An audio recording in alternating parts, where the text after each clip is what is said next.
My name is Seryna, and the book that I read was Stick Figure. Now, Stick Figure is by Lori Gobolette.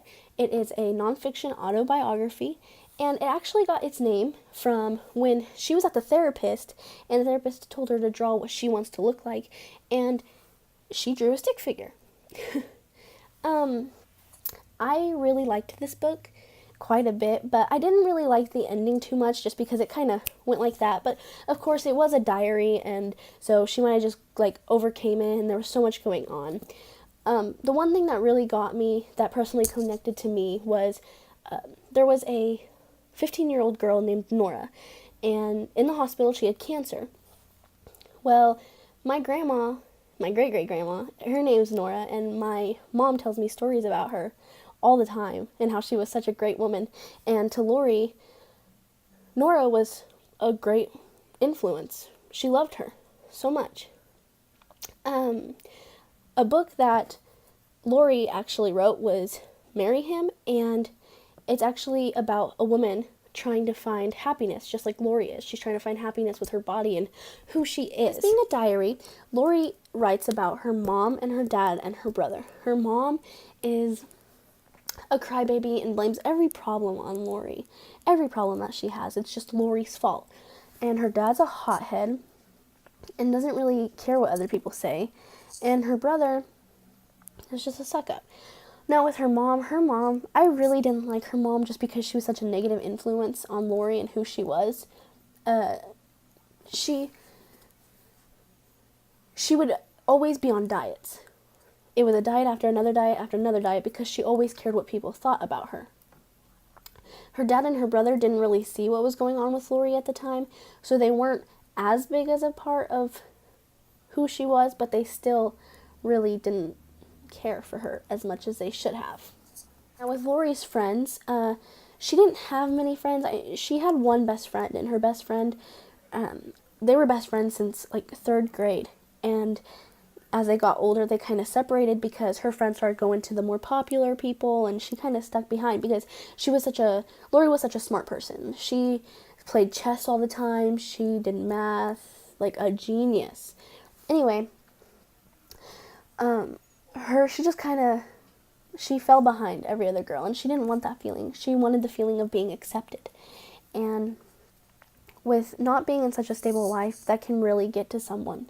So she decided to get diet books and start doing a diet, which was terrible for her. But she kept it a secret from her family until they eventually found out. Then she went to a therapist, and the therapist's name was Dr. Gold. Dr. Gold would tell her, like, hey, you need to really open up and tell me how you're feeling. And Lori wasn't like that. Lori was like, no, I'm not telling you anything. I'm fine the way I am, and you can leave me alone. But eventually it got to the point where he was like, if you don't start eating, you're going to have to go to a children's hospital. And sure enough, she went. And as she went there, she had a bunch of scheduled meals. And if she didn't eat like 80% of her sandwich, she wouldn't be able to watch TV. And so it went like that for a long time until eventually she kind of just gave up and started tricking the nurses.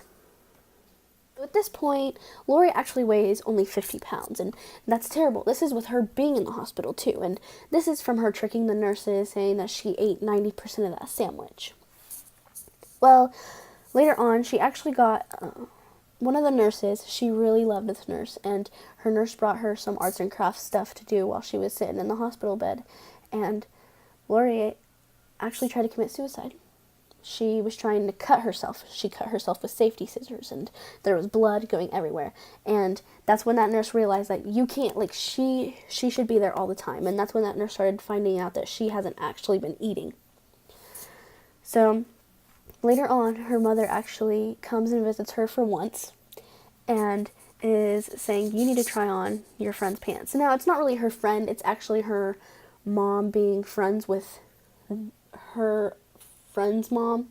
So Lori gets these pants, and her mom says, try them on. And Lori's like, I can't fit those. She's way too skinny. And her mom's like, please try them on. And Lori's like, no, I'm not going to try them on. I know I'm fat. And her mom's like, please, try it on. So she finally tries it on. And as she's trying them on in her hospital bed, she was like, see, Mom, they're way too small for me. And as soon as she stood up, they fell down. She could not fit into pants because she was so tiny. So with her friend's pants not fitting, Lori understands that she needs to get healthy. So she asks the doctors and nurses what she needs to do. And she starts eating healthier and exercising more efficiently. So this book really it made me kind of love myself more than what I actually do, because it made me understand what other people go through. Now, there is a sentence, it's my favorite sentence, and it's the ending sentence of this book, and I'm going to read it to you, because I sort of do feel different now. And maybe what's different is that I kind of think nothing's wrong with being different in the first place. I mean, it's possible, isn't it? And with that being said, she's saying that it's normal to be different. Anything she does is going to be different from what other people think, and I think that's an amazing message.